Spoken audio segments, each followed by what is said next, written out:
주님께서 여러분과 함께 루카가 전한 거룩한 복음입니다.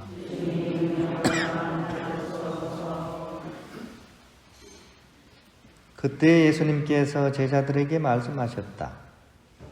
예루살렘이 적군에게 포위된 것을 보거든 그곳이 황폐해질 때가 가까이 왔음을 알아라. 그때 유다에 있는 이들은 산으로 달아나고 예루살렘에 있는 이들은 거기에서 빠져나가라. 시골에 있는 이들은 예루살렘으로 들어가지 마라. 그때가 바로 성경에 기록된 모든 말씀이 이루어지는 징벌의 날이기 때문이다. 불행하여라 그 무렵에 임신한 여자들과 젖먹이가 딸린 여자들.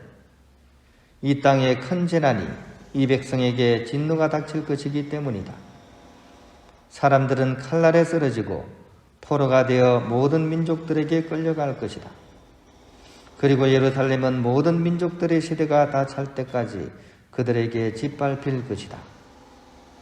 그리고 해와 달과 별들에는 표징들이 나타나고 땅에서는 바다와 거센 파도 소리에 자지러진 민족들이 공포에 휩싸일 것이다.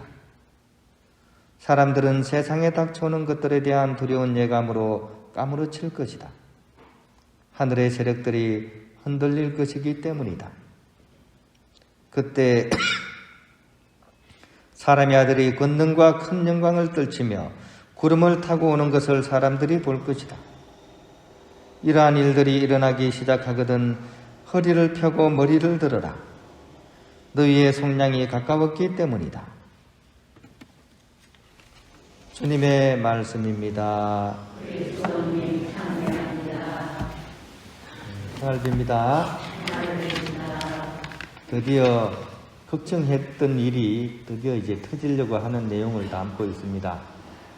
예수님께서 며칠 전에 이 예루살렘의 어떤 이렇게 무너짐에 대해서 예언을 하시고 막 우셨거든요.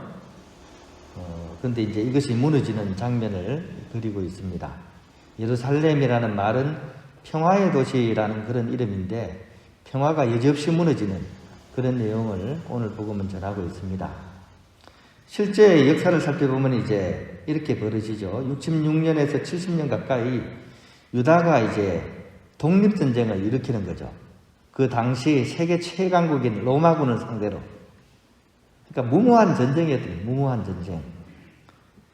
그나마 전쟁이 그래도 한 4년 가까이 이렇게 길어진 것은 그 중간에 네로 황제가 69년에 사망을 하게 됩니다. 그래서 좀 더 길어진 거예요, 사실은. 바로 그해 로마 장군인 티투스 장군이 전쟁을 속개해서 70년 초에 예루살렘을 포위하고 결국 이 성전은 4개월 만에 함락이 되고 맙니다. 그리고 오늘 복음에 예언된 대로 그 끔찍한 그런 성전 파괴가 이어지게 되고 성전에 불을 지르면서 싸그리 태우면서 이제 마무리가 되게 되는 그런 역사적인 현실을 오늘 복음은 담고 있는 것이죠. 당시에 이것을 목격했던 교회는 이 순간을 역사적 종말의 때이고 또 심판과 구원의 때라고 이렇게 생각을 했습니다. 어떻게 이 초기 교회 때 분들은 이런 생각을 할 수 있었을까? 완전 절망해서 그냥 끝난 거라고 생각할 텐데 오히려 구원의 때라고 생각을 했다고 하는 것이 그죠? 우리는 좀 의아하게 여겨지기도 해요. 자신들이 처한 그런 온갖 재난 속에서도 죽음과 절망만을 바라본 것이 아니라 아마도 주님의 구원 음성을 듣고자 노력했기 때문에 이런 절망적인 상황에서도 이분들은 구원을 바라볼 수 있지 않았나 하는 그런 생각을 해봅니다. 그 말씀이 바로 오늘 복음에 나옵니다. 희망의 메시지죠.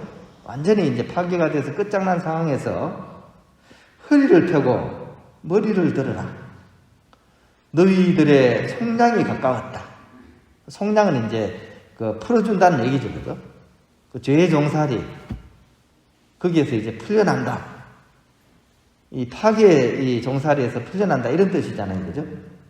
즉 멸망의 역사 한가운데서 바로 구원의 역사를 바라보고 그것이 있다는 사실을 선포하는 그런 말씀이 바로 이 예수님 마지막 말씀 속에 담겨져 있습니다.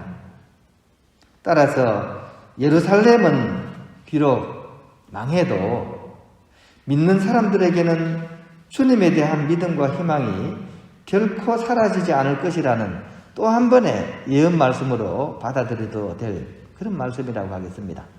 세상은 무너져도 믿음 있는 사람들은 거기서도 뚫고 일어선다는, 뚫고 솟아난다는, 우리 속담처럼 그죠? 하늘이 무너져도 솟아날 구멍은 있다는 그런 말씀을 품고 있는 말씀입니다.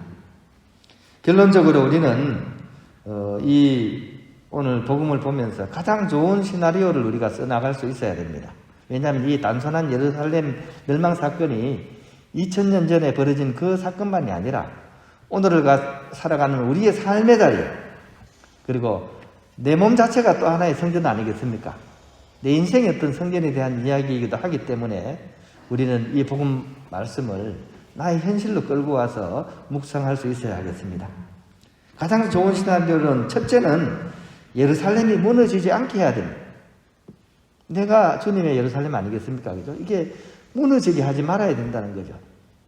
이 예루살렘이 무너진 이유는 사실 예루살렘이 예루살렘답지 못했기 때문에 무너진 거잖아요. 우리도 마찬가지입니다.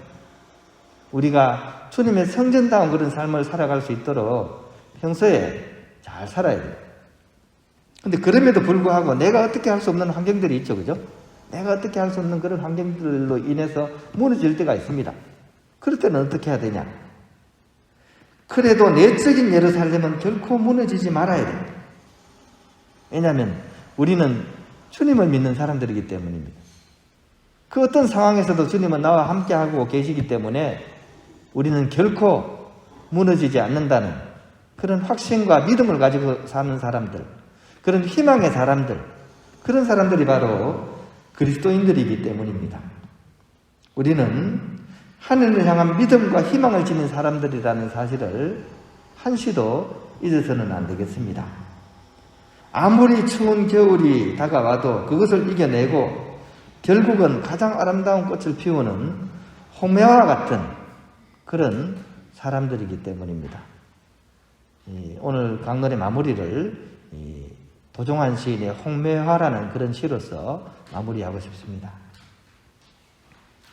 눈 내리고 내려 쌓여 소백산자락 덮어도 매화 한 송이 그 속에서 핀다. 나뭇가지 얼고 또 얼어 외로움으로 반질반질해져도 꽃봉오리 솟는다. 의하랴 덮어버릴 수 없는 꽃같은 그대의 그리움, 그대 만날 수 있는 날 아득히 멀고 폭설은 퍼붓는데 숨길 수 없는 가슴 속 홍매화 한 송이.